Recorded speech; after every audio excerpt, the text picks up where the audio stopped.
Huracanes y tormentas, sean todos bienvenidos a un episodio más de tu podcast, Quítate la Máscara. Te saluda tu amigo el Huracán Rugiente. Y en esta ocasión es una ocasión muy especial, al menos para mí, derivado de una plática previa con ya un par de acercamientos ahí que no lográbamos quizá concretar muchas cosas. Pero para mí el día de hoy es un gusto, es un placer el poder contar con el invitado, ya que el invitado... Estamos haciendo una diferencia en cuestión de cómo habíamos estado manejando nosotros el canal. Hemos estado innovando ciertas cosas o ejercicios que nosotros mismos en algún momento llegamos a pensar en esa posibilidad. Y el día de hoy, para mí es un gusto. Y cuando digo que es un gusto, las diferencias siempre traen también cosas benéficas. Coincido en algunas cosas que ahorita que teníamos esta plática previa, me da la impresión de que va a ser una muy buena charla y veo como muchas cosas muy chingonas de las que tú estás haciendo y que en algún momento le pueden servir también a mucha de esa banda. El día de hoy, para todos ustedes, qué mejor que sea nuestro invitado, que se presente quién eres, de dónde vienes, qué onda contigo, a qué te dedicas. Es todo tuyo. Pues bien, antes que nada te agradezco la invitación, el estar aquí. Me siento muy honrado, carnal, de poder estar aquí contigo. Mi nombre es Richie Rivera, soy de Iztapalapa. Actualmente comparto la palabra de Dios en las cárceles, en los centros de rehabilitación, en las calles, en los hospitales, y trato de llevar un mensaje de salvación, ¿no? La verdad es de que el Señor ha hecho tantas cosas en mi vida que el día de hoy pues le dedico 100% de mi tiempo. Es algo que vengo haciendo ya tiempo atrás, como 11 años, y pues estoy muy agradecido, brother, ¿no? De poder estar aquí, de poder conectar con cada una de las personas que te siguen. La verdad que es todo un honor, y pues básicamente soy eso, bro. Qué chingón. Fíjate, ahorita que decías 11 años sirviéndole al Señor. Siempre he pensado que las personas que tenemos esta necesidad, y hoy lo puedo alcanzar a distinguir de esta forma, esta necesidad de servir es porque en algún momento un favor pudimos haber recibido. En mi caso, el favor que yo pude recibir fue anticipado y fue el hecho de poder estar sin consumir drogas. Sí. En tu caso, ¿cuál fue? Pues en mi caso es yo vengo buscando una familia desde los 2 años. Y yo puedo decir que el regalo más grande que el Señor me ha dado es poder tener a mi esposa y a mis niñas, ¿no? Es algo que toda mi vida he anhelado con todo mi corazón. Y el día de hoy que el Señor me lo da, pues yo trato de ser muy agradecido en esa parte, ¿no? El ir y hablar con la banda y decirles, mira, un día mi vida estaba totalmente perdida, había perdido matrimonio, había perdido todo esto, pero sin embargo el Señor en su misericordia me da la oportunidad de tenerlo. Entonces yo diría hoy en día que el mayor regalo es mi esposa y mis hijas, ¿no? Muy bien. Richie, como tú bien sabes, nosotros nos hacemos llamar Quítate la Máscara. Hoy para mí es un gusto, de verdad, es un verdadero honor el contar con tu presencia. El buen Zeus nos escribió así, digo, oye, carnal, también fíjate que hay un vale, que no sé qué. Le digo, sí, ya platiqué con él, por alguna razón, Dios sabe cómo son sus planes. Y por otra razón no se había podido dar. Hoy estamos coincidiendo y yo estoy muy gustoso de tenerte en casa. Yo te invito a que junto conmigo nos quitemos la máscara y que conozcamos a Richie, justamente. En toda su magnitud, o quizá con lo bueno, con lo poco, con lo mucho, con lo malo, con todo lo que tenga que ver contigo. Y ahorita que decías, buscabas una familia. Hay cosas que a mí me pueden llamar mucho la atención. Tuvimos una plática previa y esa plática hablábamos de situaciones también complicadas. Yo, de las primeras cosas que me gustaría preguntarte es ¿cómo era la vida de Richie antes de ser alcanzado por el Señor? Ok, pues mira, yo creo que sería bueno empezar desde el principio.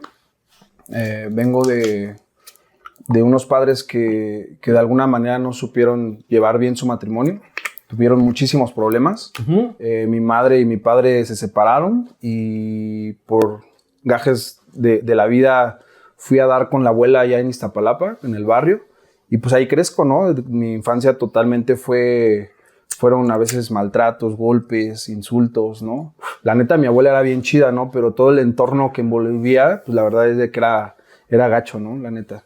Sí había uno que otro tío que pues era chido, pero pues la verdad es de que de repente pues reinaba más lo malo, ¿no? Entonces empiezo a crecer en ese entorno.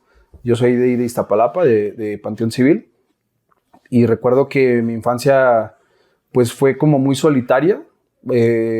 Siempre crecí solo, nunca tuve como muchos amigos o este tipo de cosas. Incluso fui muy introvertido y muy callado, ¿no? Entonces crezco en este entorno y cada vez que me pasaba algo malo, pues siempre buscaba como alguien que me tirara un paro, y en este caso era Dios, y jamás en mi vida de joven o de niño pues pude recibir un favor de él, ¿no? O yo lo veía así en ese momento, pero fui creciendo y fui encontrándome con muchas situaciones en las que no supe manejarlas. Digo, nunca tuve como un consejo chido que me pudiera como guiar.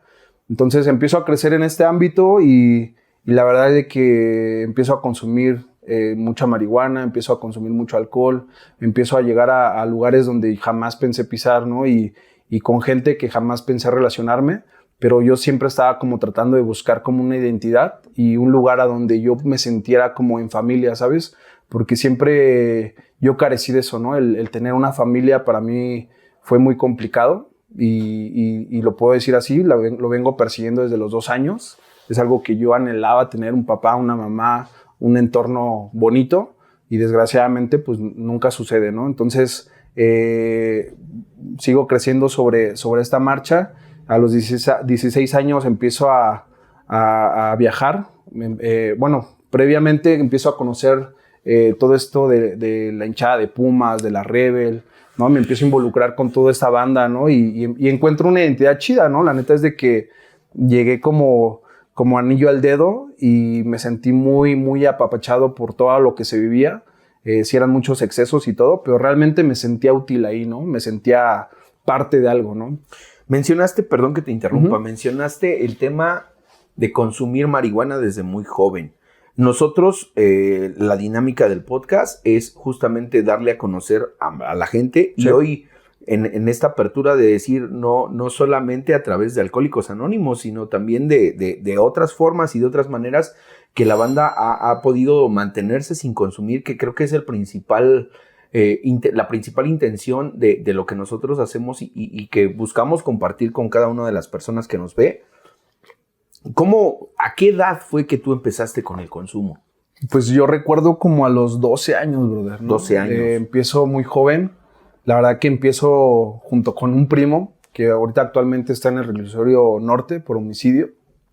La verdad es que este primo sí traía como un entorno como aún más gacho que el mío, y me empieza a jalar, ¿no? Empezamos a hacer un buen de locuras, ¿no? Empezamos a hacer muchas tonterías de niños, y dentro de ellas empiezo a consumir, ¿no? Empiezo a conocer esto de la marihuana. Nosotros, mi padre tenía un café internet ahí en Avenida de las Torres y Tláhuac, y estaba al lado de un estudio de tatuajes, ¿no? Entonces... en el estudio, pues toda la banda siempre consumiendo, ¿no? Sí. Entonces mi papá me dice, bueno, si ya no vas a estudiar, pues vente a chambear ahí, ¿no? O sea, dale ahí, ¿no? Entonces, ponte a hacer algo. Sí, justamente eso. Y pues ya estoy ahí enfocado en el café internet, conociendo a la banda y todo esto, y pues empiezo a conocer esta onda, ¿no? ¿Recuerdas cómo fue tu primer consumo?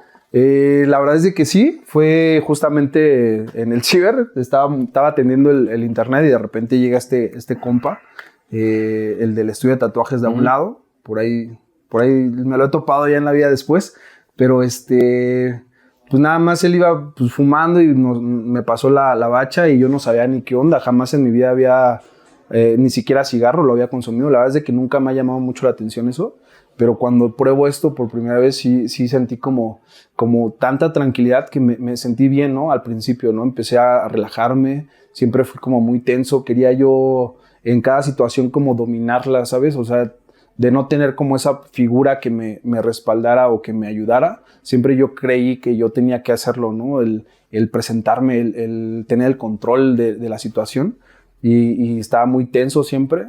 Entonces, cuando consumo, pues me aliviané, ¿no? O sea, fue algo que me relajó bastante y empecé a conocer más, empecé a involucrarme más y duré bastante tiempo consumiendo.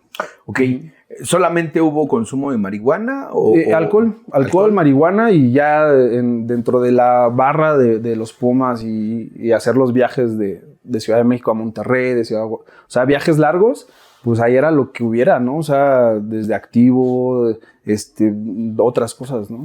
Cuando mencionas esta parte de el haber llegado tú a las barras, a las escuelas, porque también tiene que ver con, mencionaste, te sentiste arropado. Sí. Creo que justamente lo que a mucha banda que el día de hoy pudiera estar viendo este video ha buscado o hemos buscado, y me incluyo en esta bandita, la pertenencia. Decías tú, una familia.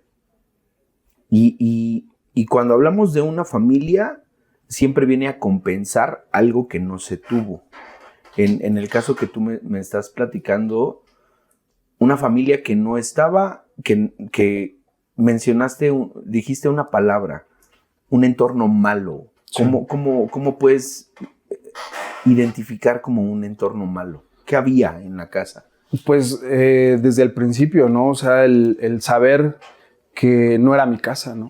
El saber que yo era un arrimado, ¿no? El escuchar todas estas murmuraciones, ¿no? Estas cosas que de repente llegaban mis tíos o incluso primos, ¿no? Que sí tenían sus familias, ¿no? Que tenían ese entorno familiar y de repente llegar y saber que yo estaba en un lugar que no debería de estar, ¿no? Mi lugar debería haber estado con papá y mamá, ¿no? Pero ellos se separan y pum, ¿no? Llego a la casa de la abuela y te decía, ¿no? Ese entorno malo para mí era, por ejemplo, cada 10 de mayo que no fuera mi madre, ¿no? Y iba mi abuela y era algo que amaba. O sea, realmente yo a mi abuela la amé mucho, pero sí me dolía, ¿no? De repente los comentarios de los compañeros, oye, ¿a poco esa viejita es tu mamá, no? Y eran cosas que yo de niño me lastimaba, ¿no? Tal vez hoy en día con orgullo hubiera gritado a fuerzas, ¿no? Es mi madre y la amo con toda mi vida, ¿no?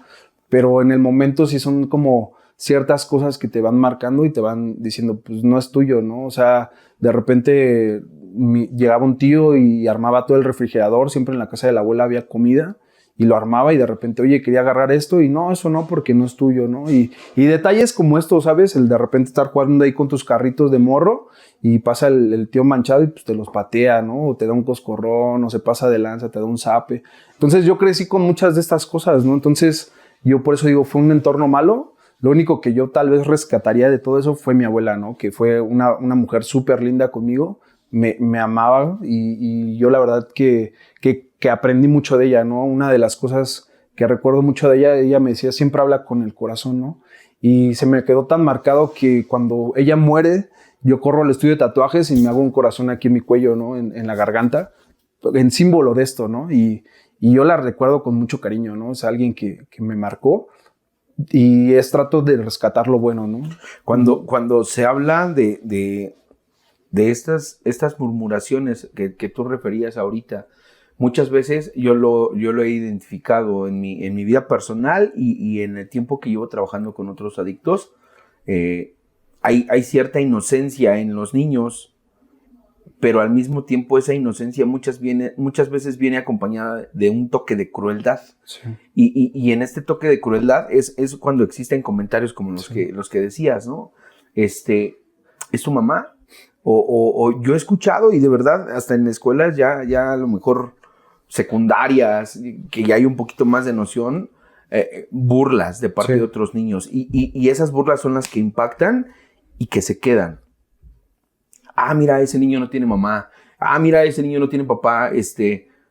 ¿Por qué el día del festival viene tu tío o viene tu tía o viene tu abuelo o viene tu abuela, viene esto? Y provoca algo.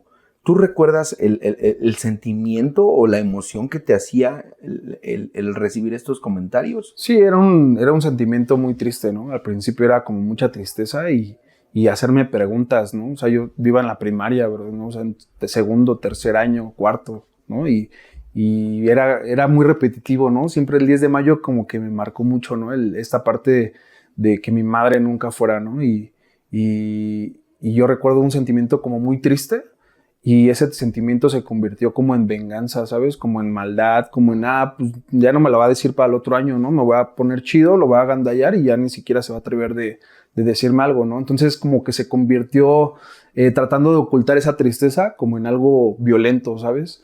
Y la verdad es de que fue algo como muy loco, ¿no? Yo no me preparé así, yo no lo decía así, pero las cosas que fui viendo pues me fueron formando una persona muy violenta, ¿no?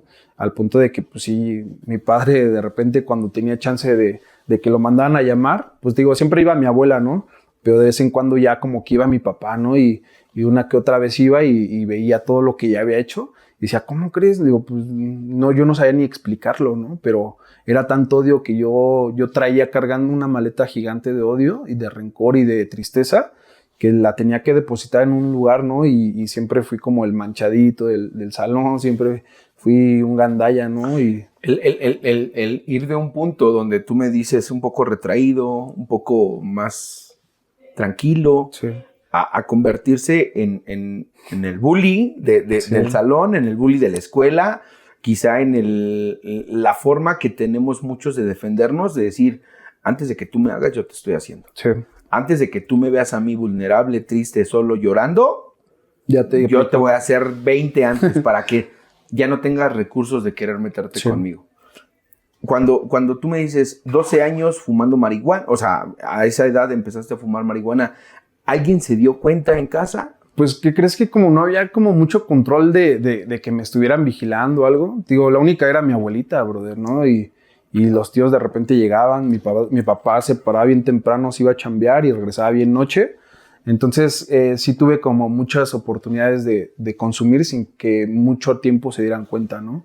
Yo recuerdo que mi primo, él vivía en una colonia arriba que se llama San Juan Jalpa, y en algún momento él picó a su tío y bajó al cantón y pidió a mi abuela asilo, ¿no? Entonces, yo recuerdo que fue como en ese tiempo. Y recuerdo que con él consumíamos, ¿no? O sea, nos subíamos a la azotea con manzanas y le metíamos machín de hierba. Rico. Y toda la noche, ¿no? Y yo recuerdo, fíjate, una anécdota así como chistosa. En medio de la fumadera, recuerdo lo que había hecho mi primo con su tío, ¿no? De que lo había picado, ¿no? Y lo mandó al hospital, ¿no? Y éramos chamacos, ¿no? Y yo recuerdo estar fumando y me entró el pánico, ¿no? Y dije, no manches, ahorita este vato me va a picar, ¿no? Y empecé con mis delirios, me bajé y hasta puse de todo, ¿no? O sea, tapando la puerta y me encerré, ¿no? Y yo traía como un delirio así de, no, ahorita va a abrir la puerta y me va a matar, ¿no? Y mi primo, ya sal, que ya no vas a fumar. O sea, cosas así. Pero recuerdo mucho esta parte de mi primo que sí me marcó, ¿no? También en su compañía, pues hacíamos un buen de loqueras, ¿no? Salíamos a aventar cohetes en la bici a las casas y hacíamos un chorro de tonterías, ¿no? Que en ese momento pues son como divertidas, porque no mides, ¿no? El grado de lo que pueda pasar, ¿no? Pero pues sí recuerdo esas partes, ¿no? De estar consumiendo bastante con mi primo y jamás alguien se daría cuenta, ¿no? Cabe mencionar que ahí en la casa pues vivía un tío que era después de mi padre, y ya también era grande, y mi abuela nada más, y mi papá y así, ¿no? Entonces, la neta es de que ese tío era bien chupes, ¿no? O sea, todo el tiempo estaba bien hasta atrás, y el único que podría haberse dado cuenta yo creo que era mi padre, pero por el rol de chambear, de llevar el taco a la casa, pues jamás se dio cuenta, ¿no? Y mi abuela pues siempre está en la parte de abajo cocinando y casi no subía arriba, entonces como que tuve esa puerta muy amplia, ¿no? De hacer muchas cosas. Cuando en mi caso, yo empecé a fumar, pasó un tiempo y pues si un día se dieron cuenta. Porque tarde o temprano también las consecuencias son evidentes. Uh-huh. Y más cuando se va iniciando, pues es esporádico, es así como un poquito más casual y sin tanto rollo. Pero conforme va avanzando, creo que lo que tú ahorita decías, si a los 16 años llegas tú a esta onda de las barras, de las escuelas, del viajar, y creo que todos esos viajes son muy bien fácil de identificar para mucha banda, porque es a fiesta, sí, ¿no? O sea, es fiesta todo el tiempo, es carnaval todo el tiempo, sí, es desmadre todo el tiempo, es consumo todo el tiempo, y esto también desgasta. Sí, claro. Yo recuerdo ahorita que mencionabas esta parte de cuando tal vez te descubren o ya la familia se da cuenta. Yo recuerdo ir a un evento como de reggae, La verdad no recuerdo muy bien en dónde era, pero era un lugar medio conocido en ese entonces. Y te estoy hablando que yo ya tenía como unos 15 años por ahí. Y recuerdo haber estado fumando mucho y traía una bandita, ¿no? Conmigo.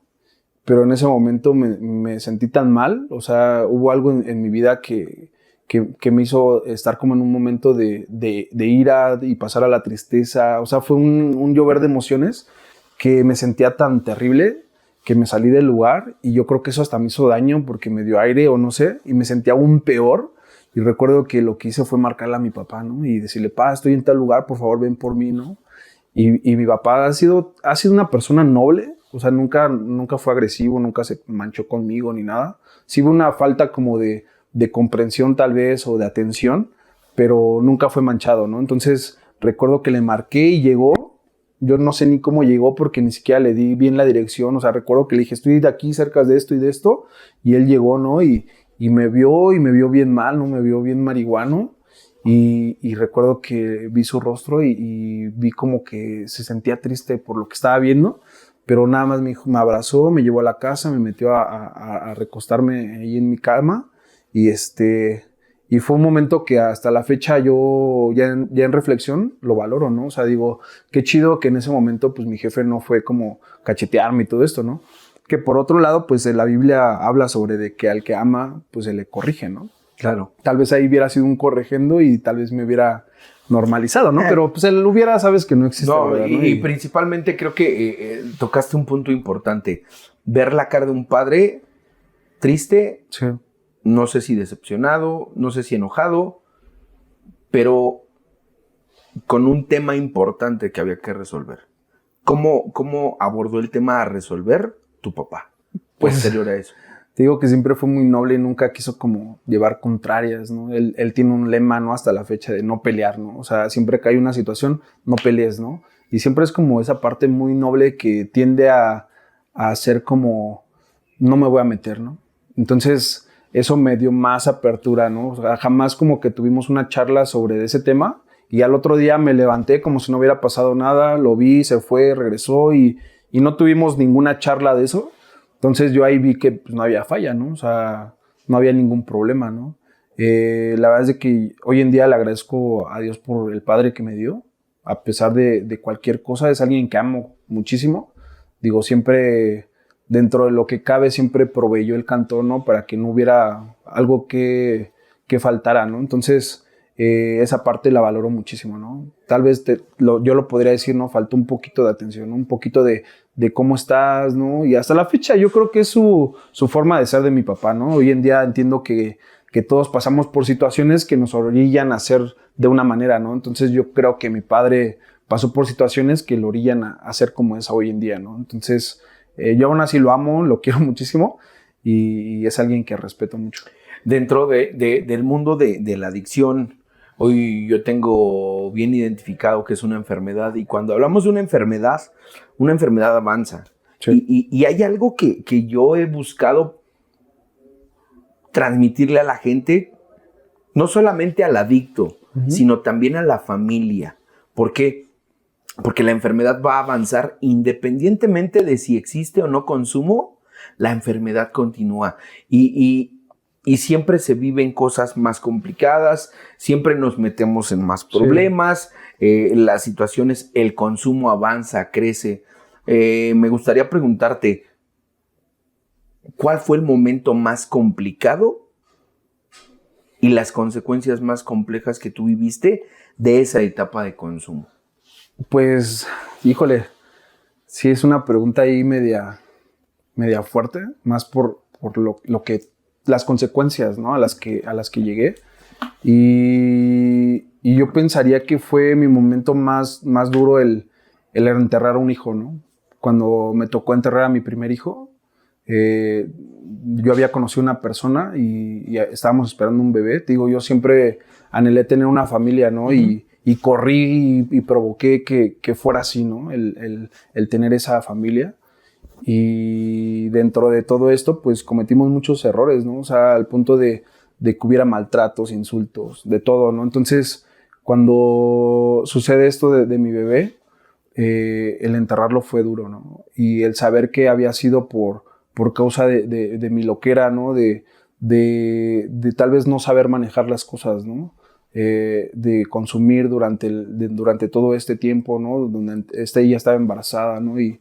Y saber que tuve que pasar por ese proceso por mi adicción, creo que fue algo de lo más duro, ¿no? ¿Cómo te enteras? Porque de pronto esta parte y lo digo tal cual, ¿no? El perder un hijo, siempre desde el embarazo creo que se tiene como mucha expectativa de. Sí. Porque desde el momento en el que alguien toma participación en un embarazo es así de, ¿y qué vamos a hacer, no? ¿Y cómo se va a llamar? Y ahorita tú y yo lo platicábamos antes de prender la cámara, 7 meses de embarazo. Sí. Ya próximo, o ya, yo creo que ya con cosas. Consciente a saber que ya preparando o allanando el camino para la llegada del bebé. ¿Cómo te enteras? ¿Cómo te dicen la noticia? No, pues fue un momento complicado. No sé a veces qué pasa en mi cabeza, que trato como de borrar ciertas cosas. Uh-huh. y trato como de olvidar cosas que sí me lastimaron mucho. Y lo único que recuerdo es estar en el hospital. Sabía que había un sangrado, sabía que había algo fuerte que iba a pasar. Estoy afuera del hospital, estoy llorando, estoy triste, fuera de mi ciudad, ¿no? Vivía en Guadalajara y no tenía nadie que me fuera a tirar un paro o que me abrazara o me aconsejara. Sí, que te acompañara. Y yo recuerdo estar ahí en el hospital, sentado en el piso, llorando, desconsolado. Y pasaba la gente y se me quedaba viendo bien raro y me decía, ¿qué tendrá este loco, no? Y yo recuerdo que mi afán era, o más bien, mejor dicho, lo que yo quería llegar era entrar a donde estaba esta persona, la pareja que yo tenía, y no demostrarle que estaba débil, ¿no? Porque sabía que estar en una cama perdiendo un hijo, pues iba a ser más difícil, ¿no? Entonces yo recuerdo entrar al baño, lavarme la cara, ponerme chido, y en ese momento, te digo, era una etapa muy violenta de mi vida, era una persona violenta muy fuerte. ¿Qué edad tenías? Tenía 17 años. 17 Ajá. años. Yo al día de hoy no me imagino el pasar por una situación así. Y ahorita que yo te escucho estando fuera de tu ciudad, en un evento tan impactante como este, ¿recuerdas tú haber buscado de Dios en ese momento? ¿Haberle pedido? Pues fíjate que yo busqué mucho tiempo de Dios por mi abuela, ¿no? Que siempre nos decía que buscáramos. Y ella siempre fue una persona muy católica, iba todos los domingos a misa y estaba involucrada en varias cosas de la iglesia. Y siempre nos contaba, ¿no? De un Dios, ¿no? Entonces, yo recuerdo en cada momento difícil de mi vida buscar a Dios, ¿no? Y con unas ganas tremendas, ¿no? Regresando un poquito, yo recuerdo a la edad de 5 o 6 años, arrodillarme a la orilla de la cama junto con mi hermana que me llevaba 3 años y pidiéndole a Dios, ¿no? O sea, nos pusimos de acuerdo y le dije, ¿tú quisieras que papá y mamá estuvieran juntos? No, pues sí, yo también, ¿no? Vamos a pedirle a Dios, ¿no? Así con todo nuestro corazón. Y recuerdo estar hincado en la orilla de la cama diciéndole a Dios, por favor, ¿no? Regresa, ¿no? Que regresen papá y mamá, ¿no? Y jamás pasó, ¿no? Después pasa lo de mi hijo. Y tampoco, ¿no? Y sí recuerdo, o sea, en esa noche fue dura, ¿no? Fue desconsolante, ¿no? Yo recuerdo que nada más llegó el papá de esta chica y llegó y pagó y se fue, ¿no? También traía ahí un tema como de abandono, ¿no? O sea, iba y sí tenía billetes el papá, pues nada más llegó y pagó, ¿no? Y yo me tuve que hacer responsable de todo, ¿no? Y yo, pues un chamaco, no sabía ni qué onda, ¿no? Recuerdo que le marco a mi papá y le marco a mi hermano y le marco a un amigo, a mi mamá, a mi hermana. Y le digo, ¿sabes qué? Está pasando esto, ¿no? Y recuerdo que me dicen, papá,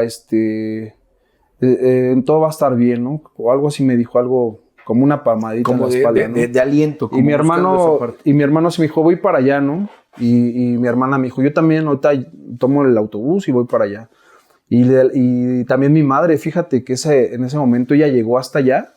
Y fue algo bien, no alcanza a comprenderlo, ¿no? Porque en vez de llegar y pues, abrazarme o darme, fue tu culpa, ¿no? Y por esto, y me empezó a señalar y me empezó a decir cosas al punto en que yo pues, estaba destrozado, ¿no? Y agarré, dije, ¿sabes qué? Lárgate, ¿no? O sea, si vienes solamente a decirme todo esto, o sea, mejor lárgate, ¿no? Y fue un momento como muy, muy duro, ¿no? Yo recuerdo que que de ahí pues sí fue un antes y un después de mi vida, ¿no? O sea, me convertí en una persona súper seca, una persona sin sentimientos, una persona que me valía gorro todo, empecé a hacer de las mías por todos lados.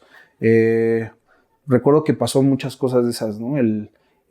A través de perder un hijo, llegar al punto en el que ya me valía todo, ¿no? Pero sin embargo yo todavía buscaba, ¿no? Buscaba tener esa familia, pero pues todos mis actos eran lo contrario, ¿no? Demostraban destruir, ¿no? Todo lo que tocaba, ¿no? Entonces, sí fue un momento difícil. Mi madre, pues sí, en ese momento creo que hizo el peor papel de madre, porque pues sí, imagínate, ¿no? O sea, yo destrozado, sin nada, y de repente llegar y señalar, pues sí me marcó, ¿no? O sea, sí dije, chale, o sea, yo esperaba un abrazo, sí, justo, ¿no? porque no es lo que se espera, porque Sí. tú esperas un poco de consuelo.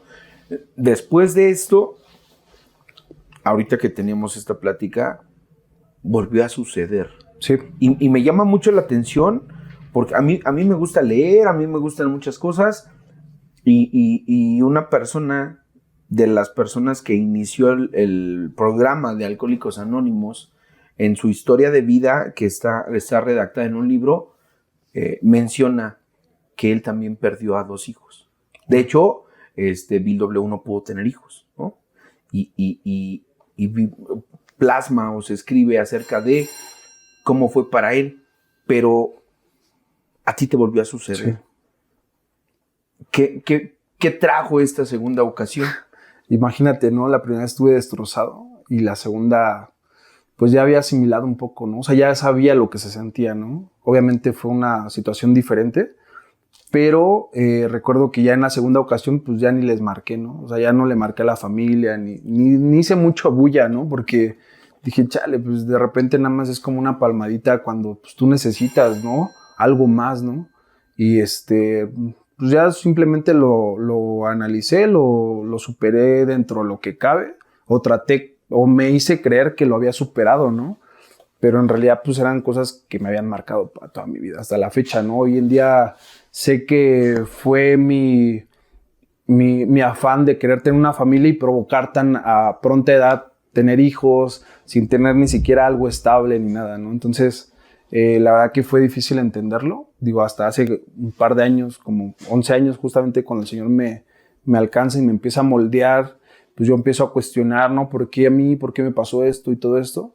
Y simplemente entendí que no era mi tiempo, ¿no? Entendí que fue lo mejor que pudo haberme pasado, que sí aprendí, que sí dolió, pero que gracias a todo eso el día de hoy puedo abrazar a mis hijas y puedo valorarlas y puedo sonreír con ellas, ¿no? Porque siendo honestos, pues era una persona que no tenía muchos sentimientos, ¿no? O sea, cuando el Señor me alcanza, fíjate que mis niñas de repente me abrazaban, ¿no? Y querían que las cargara y para mí era un shock, ¿no? O sea, no sabía cómo actuar, ¿no?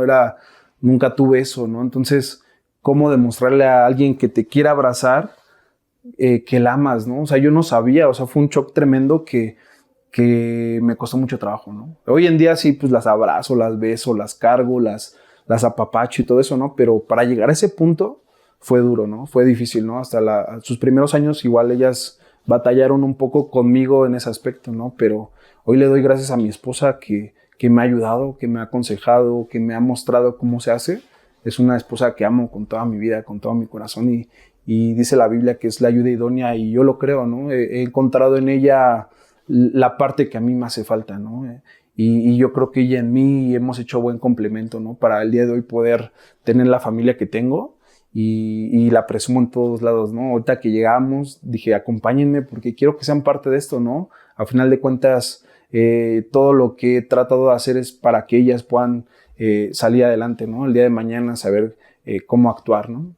Cuando ahorita que yo llegué y que veo a tu familia, pienso, derivado de esto que estás platicando, ¿qué sucedió en tu vida? ¿Qué aconteció como para que tú hubieras renunciado a todo eso? Porque dentro de la plática que teníamos, el estar involucrado en las barras, el poder tener acceso a ciertas cosas, y te decía, ¿no? El poder pone, güey. O sea, el poder te da algo, una sensación que exacerba los sentidos, que provoca así, sí soy, ¿no? Sí. Y puedo ser esto y puedo ser aquello.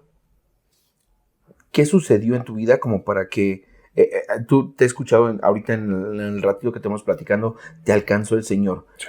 Antes de que te haya alcanzado, ¿qué sucedió como para que te haya dejado el lugar propicio para que te alcanzara Dios? Pues mira, así de breve, ¿no? Cuando empiezo a tener o más bien cuando el Señor se empieza a acercar a mi vida, meses antes yo andaba mal, bro, o sea, una persona, te digo, violenta, y de alguna manera u otra maltrataba a mi esposa, ¿no? O sea, con palabras, con insultos, humillaciones. Siempre fui una persona así, ¿no? Entonces, recuerdo que en medio de todas estas discusiones que teníamos, a veces por la falta de dinero, ¿no? Ya había nacido mi hija, la grande, ¿no? Y había muchas escaseces que nos hacían pelear mucho yo y mi esposa, ¿no? Entonces, en una de esas, ella agarra y dice, ¿sabes qué? Me voy, ¿no? De la casa y ya no te soporto y no sé qué. Y le digo, está bien, ¿no? O sea, si te cruzas por esa puerta, olvídate, ¿no? No ni quieras regresar después, ni nada. Le puse un ultimátum, ella también me dijo, pues no voy a regresar, olvídate de mí. Cabe mencionar que previamente ya nos habíamos separado un chorro de veces, ¿no? Como 6 o 7 veces, ¿no? Cada que teníamos una bronca, pues mi esposa le marcaba a su familia en Guadalajara, le mandaban lo del boleto y se iba, ¿no? Entonces era un proceso siempre de estar solo, ¿no? De que me dejaran, de que estuviera abandonado y toda esta situación, ¿no? Entonces, cuando ella se va esa última vez, yo dije, ya estuvo, ¿no? O sea, ya no puedo seguir con todo esto, esta farsa de querer tener una familia. Yo, dentro de mí, yo lo anhelaba, ¿no? Yo era algo que deseaba con toda mi vida, ¿no? Pero todos los fracasos, ya estaba cansado, bro, ¿no? O sea, ya llegó un punto en el que dije, ya hasta aquí, ¿no? Ya no sirvo para esto, todo lo que toco lo destruyo, no sirvo para nada, y te empiezas a creer todo esto que la gente te señala y te dice, ¿no? Entonces, pues yo traía todo eso en mi cabeza y en mi maleta, ¿no? De emociones, ¿no? De tú no sirves, no vales. Entonces, cuando ella se decide ir, yo recuerdo que entré en un punto donde me desesperé mucho, empecé a consumir de más, empecé a malpasarme, empecé a descuidar mi físico, mi cuerpo, empecé a hacer muchas cosas como tal vez ignorar a veces todo mi entorno, ¿no? El saber que tenía que pagar una renta y me valía gorro, el saber que tenía que sacar adelante, pues de alguna manera, mi vida, y me valía totalmente gorro, ¿no? Dije, ya está aquí, ¿no? En ese punto de mi vida era terminar con ella, ¿no? Con mi vida, ¿no? El acabar con todo.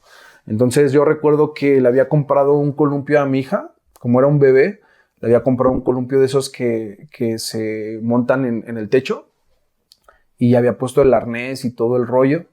Y cuando mi esposa se va, pues la casa se me hacía chiquita, ¿no? Una desesperación bien dura, ¿no, brother?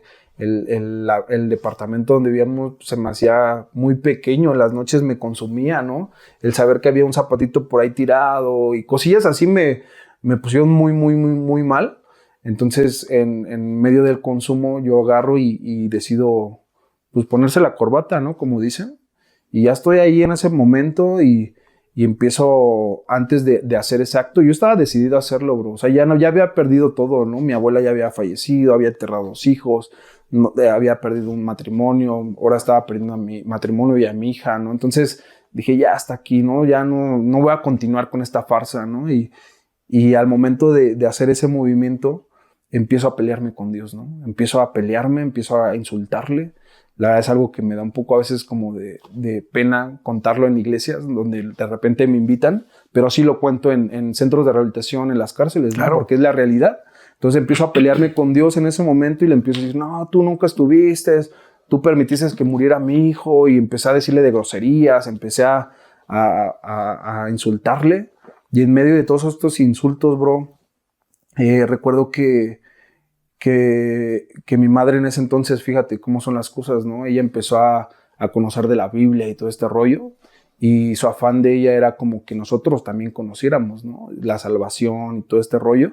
Entonces ella se enfocó mucho en llevarnos mensajes, ¿no? Y palabra de Dios, me regaló una Biblia, etcétera, ¿no? Entonces ella iba al departamento donde yo vivía y tocaba la puerta, y yo nunca la abrí, ¿no? Entonces ella lo que empezó a hacer era arrancar hojas de la Biblia y meterlas abajo de la puerta, ¿no? Entonces yo recuerdo estar en ese momento de ira contra Dios, enojado, Y le dije, a ver si es cierto, no, háblame, ¿no? No quiero escuchar a nadie que venga, ningún cristiano ni nada, a que me diga que todo va a estar bien, que Dios es chido, que Dios te ama y todo eso, ¿no? Y yo estaba tan enojado, ¿no? En ese momento, pero agarré una de esas hojas y le dije, háblame, si es verdad que existes, pues dime algo, ¿no? O sea, quiero escuchar tu voz, quiero saber, ¿no? Y entonces en ese momento llegó un punto súper chido en mi vida que agarro esa hoja y leo un versículo, ¿no? Yo ni siquiera sabía cómo se leía ni nada, ¿no? Yo era muy ignorante en todo eso, pues no terminé ni la secundaria, bro, ¿no? Entonces fui como muy ignorante en todo eso. Entonces agarro la hoja, la empiezo a leer y me topo con un versículo que dice en Juan 10:10, ¿no? Dice que el ladrón viene a matar, robar y destruir, pero que Dios nos viene a dar una vida eterna, ¿no? Y en ese momento de euforia, de todas estas emociones, lo leo y me impacta, ¿no? O sea, realmente impactó mi vida de una manera poderosa, ¿no? Lo recibo y empiezo a temblar, empiezo a darme cuenta de quién me había hecho tanto daño, ¿no? Dice que el ladrón viene a matar y robar y destruir, ¿no? Pues a mí ya me habían matado a mis hijos, ¿no? Ya habían matado el amor que tenían tal vez mi padre y mi madre, ¿no? Ya habían destruido todo, ¿no? Entonces, como que encajaba en ese momento perfecto en mi vida, que dije, no manches, o sea, sí es cierto, o sea, ¿por qué? Y empecé a reflexionar y empecé a entender cómo eran las cosas, ¿no? Yo hoy cuento y como si escamas se me caían de los ojos y entender todo fácil, ¿no? Y empiezo a comprender que el enemigo o Satanás me había hecho tanto daño y cada vez que me hacía daño yo corría a hacerle una fiesta, ¿no? A consumir, a hacer cosas que le encantan a él que yo hiciera, ¿no? Entonces yo estaba como muy confundido en ese momento y digo, no manches, o sea, yo ahorita siempre fui una persona violenta y yo en ese momento yo quería que se me presentara y pegarme un tiro con él, ¿no? Agarrar y, órale, ¿no? Te pasaste, me mataste a mis hijos y acá y pues yo quería pegarme un tiro, ¿no? Algo que era imposible, ¿no? Tal vez. Entonces, en medio de toda esta noche muy loca, recuerdo que en la mañana me encuentro tirado en el piso, llorando, acurrucado, pero con una paz desperté, una paz que no podía, nunca la había sentido, ¿no? Entonces despierto y digo, ¿qué me está pasando, no? Y empiezo a entender que era Dios entrando en mi vida, ¿no? Porque los cristianos, o lo que hoy en día yo comparto mucho, o esta fe, hablan sobre abrir tu corazón y dejar que Dios entre en tu vida, ¿no? Y hay hasta una oración que te invitan siempre que hay oportunidad, ¿no? De no, cierra tus ojos, levanta tu mano y repite después de mí esta oración, ¿no? Y va de, abro mi corazón, entre en mi vida y todo esto, ¿no? Y lo hacen muy bonito, ¿no? Sí, permito que entres hoy. Ajá, pero fíjate cómo son las cosas. Yo lo hice totalmente ignorante, ¿no? Yo abrí mi corazón, solté toda la basura que tenía para Dios y Él en su misericordia me dio un abrazo y me dijo, yo no soy hijo, ¿no? O sea, el que es... siempre vas corriendo a hacerle fiesta, ¿no? Y yo aquí estoy con los brazos abiertos, ¿no? Entonces, sí fue un momento como muy sublime en mi vida que me abrió los ojos y me fui sobre de allá abajo, ¿no? Hoy en día, la verdad que cada actividad que hago, cada proyecto que realizo en las cárceles, cada vez que voy a levantar a alguien en situación calle, cada vez que voy a un hospital, cada vez que me encuentro con alguien con un problema de adicciones, con un problema de matrimonios, siempre trato como de llevar esta parte y decirle, mira, brother, ¿no? O sea, date cuenta que no es Dios, sino es todo lo que estás haciendo para el de abajo, ¿no? O sea, tienes que despertar y cambiar tu enfoque y enfocarte en Cristo, ¿no? Entonces, la verdad es de que es algo muy chido. O sea, hoy en día amo al Señor sobre todas las cosas, ¿no? Pongo a Dios primero en todo lo que puedo hacer y es algo que me ha ayudado mucho.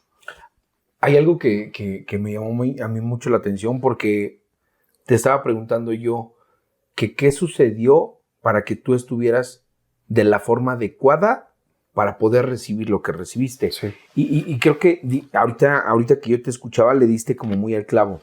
De pronto el estar en la forma adecuada es porque eso sucedió hace 11 años. Uh-huh. ¿Qué edad tenías tú?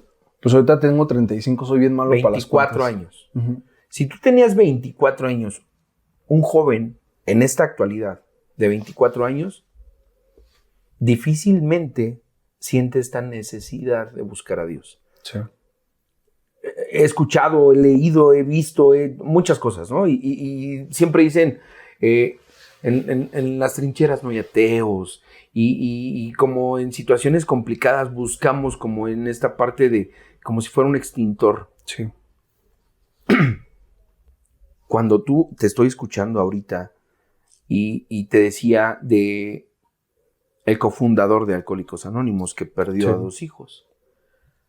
Hay una parte de su historia donde tiene una plática con un doctor y él describe lo que tú acabas de describir. Él llegó a un punto en el que ya había estado hospitalizado varias veces y en esas hospitalizaciones, en la última que tuvo ese despertar de conciencia. Desde la psicología le llaman despertar de conciencia. Según la religión puede haber una variedad de experiencias espirituales o religiosas que provocan justamente esta conversión. Y hay un libro de William James que habla acerca de la variedad, de las variedades de experiencias espirituales que pueden ser súbitas o que pueden ser paulatinas. Okay. En Alcohólicos Anónimos se va trabajando, y creo que no solo en Alcohólicos Anónimos, en muchas iglesias de cualquier corte se habla acerca de, para ir buscando paulatinamente esa conversión, porque no nada más es en la mente, sino es en el sentir. Sí. Y creo que tú le diste al clavo a esa parte. Te vacías y una vez vaciándote ya puede entrar eso nuevo, que es lo que tú vienes a compartirme y con lo que yo me quiero quedar esta noche.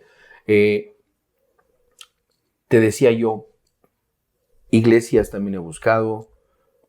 A mí no me funcionó, no porque no lo haya hecho o no porque no haya querido, como tú bien ahorita decías, quizá no fue mi tiempo.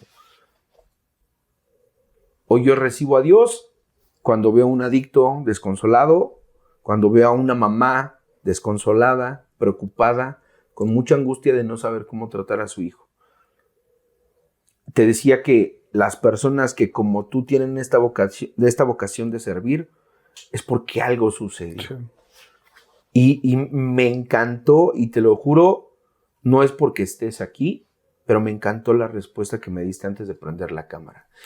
¿Qué fue lo que Dios te dio a ti como para que el día de hoy tú lleves su nombre a todos lados? Sí, mira, es esto que con lo que iniciamos, ¿no? El tener una familia, ¿no? O sea, desde los 2 años, imagínate, ¿no? Buscar por todos lados obtener eso, ¿no? El cometer miles de errores provocados para poder tenerlo, ¿no? Y el Señor me dio eso, ¿no? A final de cuentas, yo recuerdo haberle pedido miles de cosas, pero la que hasta la fecha le sigo pidiendo es de que me dé la oportunidad de estar cerca de mi familia, ¿no? De abrazarla, de besarla, de aconsejarla, ¿no? Yo me echo unas charlas súper chidas con mis niñas, ¿no? O sea, están chiquitas, pero sin embargo ya trato como de decirles, ¿no? Hay veces que me aviento una charla como de 2-3 horas y pensarían ellas que ni siquiera lo piensan, ¿no? Pero tal vez una persona externa pensaría que las estoy regañando o que las estoy ahí, ¿cómo dicen? Sermoneando. Sermoneando, exactamente. Pero en realidad pasamos una tarde súper agradable, bien chida, ¿no? Y cada vez que terminamos una de esas charlas, lo disfrutamos, ¿no? Y veo sus sonrisas y papá, sí es cierto, y papá, mira, ¿no?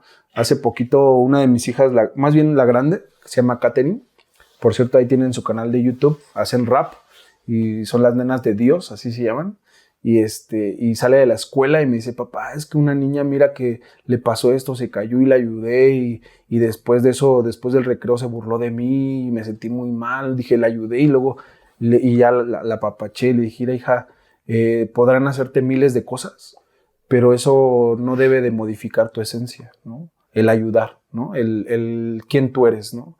Y yo me aventé esa y dije, fíjate, o sea, es algo que hasta la fecha le agradezco a Dios, ¿no? Y le digo, ¿cómo me ministra y me dice qué consejo dar cuando a mí nunca me lo dieron y no lo escuché de nadie, ¿no? Y yo le digo a mi hija, que haga lo que tenga que hacer la otra persona, no va a determinar quién eres, ¿no? No porque una persona te falta el respeto después de ayudarle, ya no vas a ayudar a los demás, ¿no? Y empecé a decirle cosas así hasta el momento en que se tranquilizó y dijo, papá, es verdad, no voy a cambiar mi esencia, ¿no? Entonces, eso es lo que a mí me fascina de esto de Dios, ¿no? Yo, ahora que voy a la cárcel, que estoy yendo casi cada 15 días con la banda allá adentro, yo armo una convocatoria y le digo a la banda, ¿no? pues vente y no importa si eres cristiano, no importa si tienes un año en religión, no me importa nada de eso en realidad, ¿no? Porque yo hasta la fecha puedo decir a gritos que el Señor usa al que quiere, ¿no? El Señor levanta al que quiere, el Señor dice la Biblia que hasta las piedras van a hablar, ¿no? A mí me ha tocado casos, ¿no? Desde mi vida ya cristiana, llegué a una iglesia súper alineada, ¿no? Con corbatita, ya sabes. Y pues yo llegué así como soy, bro, ¿no? Entonces siempre hubo como oye, tú no encajas aquí, ¿no? Y yo sentía mucha desesperación por eso, ¿no? Yo recuerdo que decía, chale, ya no encajo en la banda, en la Rebel, ahí con mi pandilla. Y ahora tampoco encajo acá, ¿no? Entonces me empecé a cuestionar muchas cosas y le decía a Dios, dime, ¿no? O sea, yo siempre, a partir de que el Señor me manda a llamar y sucede esto, me conecto con Él todos los días, ¿no? Le digo, dime qué quieres que haga, ¿no? Y yo recuerdo que le decía, Señor, ya no encajo acá ni acá, ¿qué hago, no? Y Él me dijo, haz lo que Dios te va a mandar, ¿no? Y empecé a escuchar su voz, empecé a conocerle y empecé a hacer esto de las camisetas, empecé a predicar a través de las camisetas. Yo no sabía nada de la Biblia, pero tenía una convicción de que algo me había pasado, ¿no? Entonces yo lo que quería era dárselo a todos los demás, ¿no? Entonces empiezo a leer un poco, empiezo a hacer camisetas y todo este rollo. Y recuerdo que fue la manera en la que empecé a hacer más evangelio, ¿no? El mantenerme callado, caminar como tenía que caminar, pero proyectar algo, ¿no? Y tengo una camiseta que dice Dios conmigo, ¿quién contra mí? Y fue una camiseta que me marcó, ¿no? Fue algo que me ayudó mucho y me encontré ahí en esa posición donde no encajaba aquí ni acá, pero yo estaba con Dios, ¿no? Y nada podía contra mí. Entonces, fue algo muy chido, bro. La neta fue algo muy, muy padre, que hoy le agradezco a Dios que haya sido así. Mucho tiempo sí fui rechazado de iglesias, la neta. Mucho tiempo fui el no puedes hacer esto hasta que no sirvas en los baños, hasta que no sirvas en el ministerio de niños, hasta que no hagas esto, hasta que no hagas lo otro, hasta que no te discipules. Y los primeros años me la aventé así, ¿no? Sirviendo en los baños, haciendo todo lo que era necesario para poder lograr hacer lo que yo quería hacer, ¿no? Que era compartir el evangelio y cómo Dios me había llamado, ¿no? Entonces, recuerdo que sufrí mucho, la neta, ahí para que todos los cristianos que están escuchando, que cuando alguien llegue con características diferentes a las tuyas, no significa que no realmente ame al Señor, ¿no? Sino tiene otro estilo, tiene otra forma, pero sin embargo ama al Señor, ¿no? Yo la neta sí la padecí bastante al principio y la neta tengo un chorro de historias, ¿no? Donde primero me decían, no, aquí no, me cerraban puertas y hoy en día me marcan, ¿no? Oye, ¿crees poder venir a hablar con los jóvenes? Mira que esto, mira que lo otro, ¿no? Entonces veo cómo Dios empieza a acomodar las cosas, ¿no? Y yo creo que todo esto se hace a partir de permanecer, ¿no? De permanecer firme a pesar de todos los señalamientos, a pesar de todas las cosas que puedan decir de ti, ¿no? Y es algo muy, muy chido, ¿no? Antes de despedirnos, siempre que tengo la oportunidad, porque a mí me gusta esto, ¿no? Me gusta platicar con otras personas, platicar y conocer sus historias y sobre todo, ¿qué fue lo que provocó esta conversión en ti? Decías, y me vino mucho a la mente, porque yo en algún momento de mi vida lo he platicado muchas veces, ¿no? También tuve mi acercamiento con la iglesia, con diferentes iglesias, con diferentes formas. Y había un vato, él es conocido y canta, que decía a los violentos, porque tú te referiste a ti de esa forma, ¿no? Yo era muy violento y ahí yo escuché algo que posteriormente leí, que decía, los violentos somos los que arrebatamos el reino de los cielos y donde nunca nos fiamos. ¿Por qué? Para mí es necesario y es hoy importante hacer mención de que muchas veces esa violencia ocuparla, no en pro de lastimar, sino en pro de llevar tu convicción. Sí. Y decías tú ahorita, quizá no encajar con unos, con otros o con nadie, pero permanecer en tu esencia. Hoy lo que yo veo de ti es algo que yo, y lo digo sinceramente, admiro la vocación de servicio, de poder ir a lugares. Mencionabas la cárcel, mencionabas los hospitales, el recoger a una persona en situación de calle y proveerle de lo necesario hace rato y en días anteriores que estuve viendo lo que haces, digo, es una labor muy, muy loable, muy, muy noble, pero que al mismo tiempo está llena de lo que muchas veces desde lo mundano pudiéramos considerar como ingratitud, porque platicaba con alguien mientras venía para acá y decía, yo no sé qué cosas traemos la gente que tenemos esta vocación de servicio y que muchas veces este servicio no es gratificante en la recompensa, sino en el mero acto de servir. Porque no te esperas a ver que, bueno, pues este se salvó y ya se logró y ya convirtió y ahora él es esto, sino esa ayuda desinteresada. Sí, por supuesto, digo, hace un poco tiempo que hice un evento de rap con un brother que viene de Argentina, que es el campeón de la Red Bull de batalla de gallos y todo ese rollo. Lo invité y obviamente unos honorarios y todo ese rollo, el lugar, ¿no? Y el audio y todo ese tema. Y yo lo proyecté para alcanzar a esta banda que le late el freestyle, ¿no? Entonces yo dije, pues vendo tantos boletos y salgo tablas, ¿no? Total de que murió un brother que es de México y es freestyler y toda la banda fue a enterrarlo y nadie le cayó al evento, ¿no? La neta éramos como 30 vatos o por mucho 40, ¿no? Nada a lo que yo estaba proyectando, ¿no? Entonces me fue súper mal. Yo tenía ahí un ahorrado y liquidé todo el rollo. Y le dije al docer, ¿sabes qué? Aquí está tu varo, ¿no? Y mira, a pesar de que esto, dice, no, brother, no, nada más dame la mitad, ¿no? Y me sorprendió ese corazón que él tenía, ¿no? Comprendió la situación, ¿no? Entonces, cabe destacar eso. Pero a lo que voy es, después de cada actividad siempre tengo como, antes decía mi primera línea, ¿no? En la banda. Hoy gracias a Dios, tengo pues también mi primera línea, pero para las cosas del Señor. Y de repente tengo un amigo que es boxeador profesional, se llama Cristian Urusquieta. Y ese vato casi después de cada proyecto que llegó a realizar, me echa un mensaje, ¿no? Una llamada. Oye, bro, ¿cómo te fue, no? Y le dijo, no, chido, no, de verdad, ¿cómo te fue, no? Le digo, no, pues la neta, sí, así, ¿no? Le empecé a platicar. Y es alguien que yo respeto mucho, ¿no? Que valoro sus consejos y todo. Es un gran amigo, la verdad. Y me dice, ¿sabes qué, Richie? No te preocupes, mira, tú has hecho muchas cosas, y ahí viene la tuya. O sea, tratándome como de alentar, ¿no?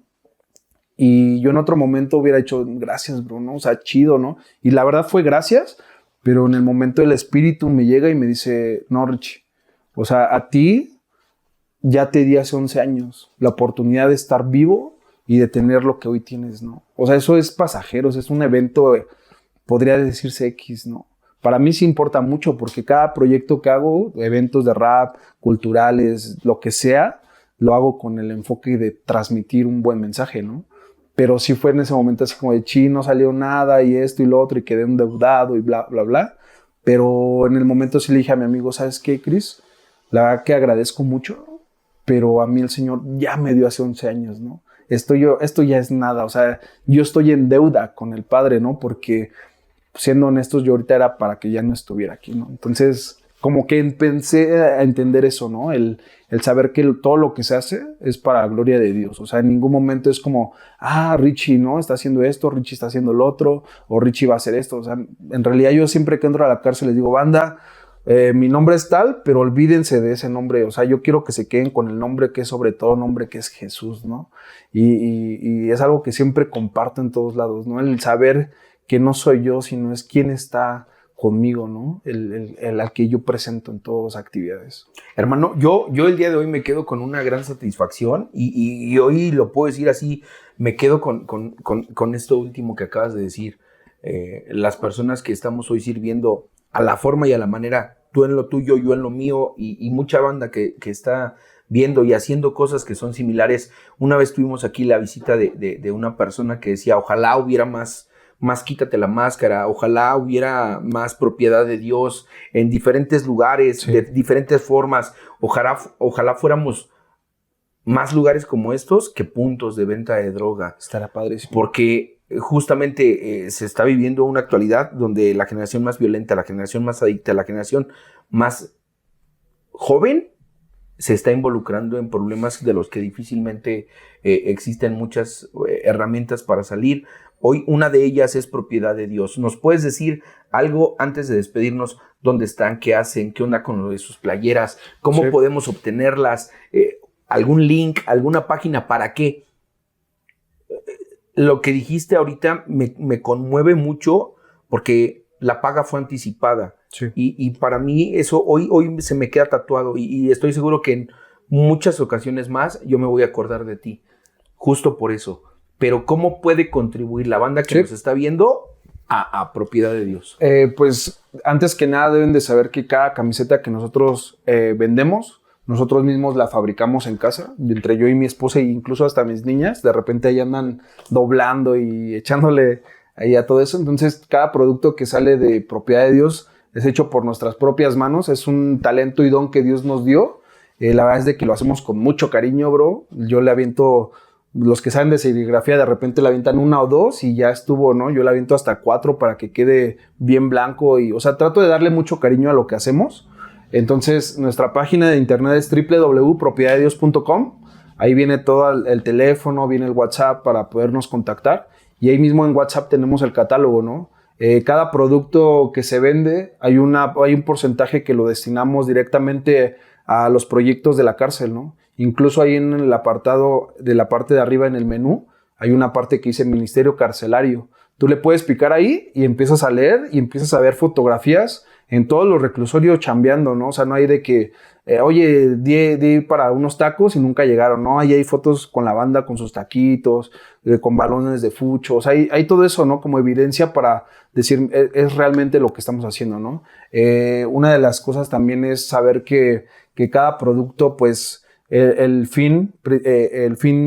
propósito de cada playera es compartir el evangelio a veces hasta con la boca callada, ¿no? Yo lo empecé a usar y créeme que me ayudó un chorro, ¿no? De repente, pues vas manejando y traes la de propiedad de Dios, ¿no? O sea, me he encontrado con testimonios donde dice, no manches, o sea, se me atreves un vato y estaba a punto de mentarle a la mamá, pero pues traía la de propiedad de Dios, no pude hacerlo, ¿no? Uh-huh. Entonces eso está súper chido, ¿no? Yo la verdad cuando empecé con este proyecto de las camisetas y todos los productos para apoyar el ministerio, lo hice pensando en esto, ¿no? En predicar sin estar a veces, ¿no? Hoy en día te puedo contar que hace un año y medio entré al Reclusorio Sur junto con un amigo que tiene un centro de rehabilitación que se llama Clínicas Mahanaim, que igual le mando un fuerte abrazo, un saludo, es un brother que quiero mucho, se llama Met López, y me dice, brother, vamos a meter camisetas al reclusorio. Le digo, va, pues está chido, ¿no? ¿Cuántas? Vamos a meter 500, brother. Le dije, 500, no manches, son muchísimas para mí. Me dice, ni te preocupes, yo te voy a echar la mano, tú las fabricas, ponemos todo para que se logre, y de repente estar allá adentro con 500 vatos, todos con la de propiedad de Dios. Yo me tocaba cantar, porque también hago un poco de música, y de repente estoy con el micrófono y mis ojos no podían ver lo que estaba viendo y empecé a llorar y dije, gracias, Señor, ¿no? Porque me he dado cuenta a lo largo de los años que una camiseta puede hacer un chorro de cosas, ¿no? Yo podría entrar a un reclusorio, compartir un rato, 3, 4 horas, 5 incluso, jugar ahí con la banda, fucho y todo, y transmitir un mensaje, pero salgo, ¿no? Entonces cada camiseta que llevamos por parte del ministerio, es la palabra de Dios andando en los corredores, en los pasillos, ¿no? He recibido mensajes de banda de allá dentro del Oriente que me dicen, no manches, Richie, o sea, un vato vino y me platicó algo bien loco. Le digo, ¿qué pasó? No, que ya estaba a punto de tirar la toalla, que ya no podía más. Nos cruzamos, leyó mi playera que decía, Dios conmigo, ¿quién contra mí? Y fue una locura, ¿no? Me abrazó, lloramos, oramos y fue totalmente un cambio, ¿no? O sea, fue una oportunidad, ¿no? Para él, ¿no? Entonces, así como ese un chorro de testimonios que podría darte, ¿no? Y yo lo que trato de decir con esto de las camisetas es, al momento de que tú adquieres una camiseta, estás apoyando un ministerio que visita las cárceles, un ministerio que apoya a la gente en situación calle, que apoya a la gente en los hospitales y que hace todo este tipo de labores para la sociedad, ¿no? Para que seamos mejores, pero también para poder llevar el evangelio a todos esos lugares, ¿no? Es algo que podría decirle a toda la banda. Igual no es un comercial, créeme que el Señor a veces me dice, apenas fue rapidísimo, ¿no? Me dice un brother que fue en la mañana, oye, Richie, ya veo las playas por todos lados y esto y lo otro. Le digo, la verdad es de que hay veces que regalo más de las que vendo, ¿no? Claro. Pero el Señor siempre me paga, ¿no? Siempre me bendice, siempre me da más. Y hoy le doy gracias, ¿no? Porque lo hago como como un poquito de regresar tanto que me ha dado el Señor, bro. Hermano, de verdad, yo te agradezco mucho la visita, agradezco y me quedo con una satisfacción personal muy importante por lo que habremos compartido el día de hoy.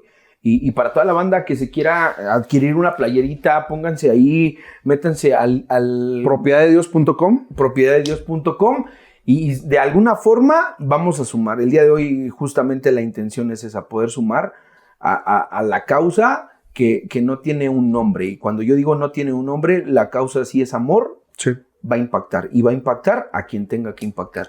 Muchísimas gracias a toda la banda, muchísimas gracias. La oportunidad se tiene para con toda la banda. Hemos buscado no solamente que sea gente que está en Alcohólicos Anónimos. Hace poco, y me gustaría aprovechar el espacio para decirle, hemos recibido mensajitos de banda que nos ha platicado que lograron dejar de consumir con ayahuasca, con ciertos rituales. Sería importante, sería interesante poder abrir el espacio y decirle, ven, platícanos de qué consta, cómo fue que tú lo viviste, cómo lo estás viviendo al día de hoy, si ya no existe como el tema tal del consumo, qué sucedió y escuchar historias, porque recursos hoy ocupamos muchísimos. Y hoy creo que tú veniste a dejarnos un recurso muy importante, que es la palabra de Dios, a lo cual yo te agradezco. Le agradezco también al buen Zeus por habernos también logrado contactar para que esto sucediera. Y de verdad, muchísimas gracias. No, es un honor. De verdad te lo agradezco. Banda, muchísimas gracias y hasta la próxima.